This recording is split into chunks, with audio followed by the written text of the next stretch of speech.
So my name is Bea, full name Bea Fonseca. I'm from Los Angeles, specifically from Van Nuys, California.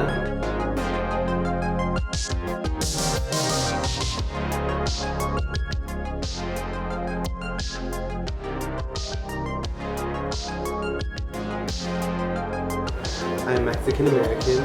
My dad, when he came here, was an undocumented immigrant.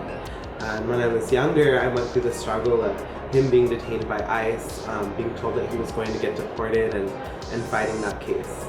For me, that was really the first sort of social justice issue that I was exposed to. And later came to realize that I was queer and that I was trans. Found a beautiful trans-Latina community. Trans women of color have been murdered at a rate of almost once per week since 2015 started. And the reality is that as trans women of color, we live at this deadly intersection of white supremacy, of capitalism, and of patriarchy. And so we experience misogyny as women do. We experience transphobia as trans people do, and we also experience racism. As Latinos, we have to look at the way that colonization actually taught us about this gender binary, where there's only two options, male and female, and look at the way that our ancestors actually had different varying expressions of gender. I think the second thing is to connect issues that we as Latinos face, such as immigration, to issues that trans people face.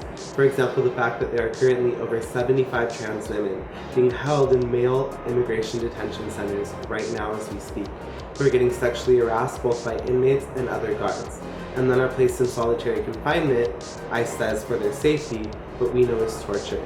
And so remember not to leave the most impacted in our community behind.